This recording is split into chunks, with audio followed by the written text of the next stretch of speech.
Planned Parenthood is a racket, and this Obama administration has found a way to, through kickbacks and through taxpayer funding, to enrich those who are involved in that racket. It's unbelievable. It's like enriching Hitler to give him more money and forcing people to fund Hitler to slaughter innocent people. Except Hitler didn't kill 55 million. No, he killed a lot fewer people. Certainly it was atrocious in the way that he did it. Of course. And it's repugnant to even think that you would force people to fund a Hitler kind of killing machine, or Pol Pot, or some of these other genocide tyrants, and yet that's what we're doing here in America. Wow. Wow. Planned Parenthood is like Hitler and Pol Pot and Stalin. I mean, does that even merit a rebuttal? I mean, that's quite possibly the dumbest thing I've ever heard in my life. Now, we'll get in a second to why you can't say abortion is murder. That's obvious, but we'll get to that in a second, right? Because first, let me just establish the fact that Planned Parenthood, I'm forgetting the number now because I read it a long time ago, but it's something between like 1% and 7%. Somewhere in that range of the money that Planned Parenthood gets is for abortion. Right? So it's not even like it's like an abortion plex. You remember that story? The Onion did a story about an abortion plex that was being created. Some dumbass congressman, Republican congressman, put it up on his site like, oh, look at these libs trying to mainstream abortion. They caricature it. They're ridiculous. But anyway, so I wish I could talk to these guys and just ask them some very basic questions. Do you know what a gamete is? Do you know what that is? You know what a gamete is? These are all biological terms, so it's science. I wouldn't expect them to know it. But do you know what how about a zygote? You know what that is?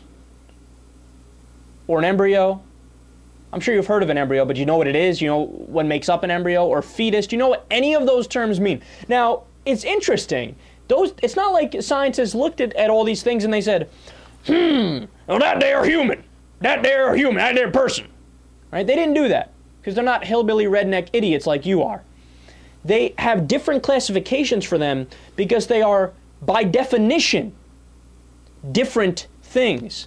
A gamete is a gamete. A zygote's a zygote. An embryo is an embryo. A fetus is a fetus. None of those things are human beings. Right?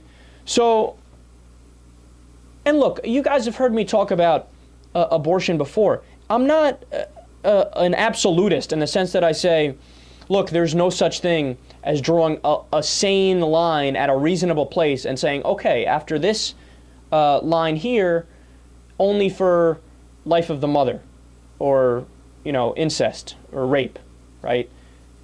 I think that's a reasonable discussion, but these guys are so extreme that they caricature themselves. Did you know 31% of all conceptions end in miscarriages? Now, miscarriages, according to these idiots' definition, is a murder. Why? Because, you know, the second that the he meets the hoo-hoo, there's the third person in the room, everybody shut up. There's a third person there, has the same protection under the Bill of Rights as a 45-year-old engineer does. Crazy. Looney Tunes. But 31% of all conceptions end in miscarriages. So by your own definitions, God is 31% like Hitler. Not half like Hitler. He's not all Hitler. We'll be kind here. He's only 31% like Hitler. Only 30% of the time does he decide, hey, I'll act like Hitler today because, you know, he's so godly. They didn't think of that, did they? When they were going on their little idiotic tirade there.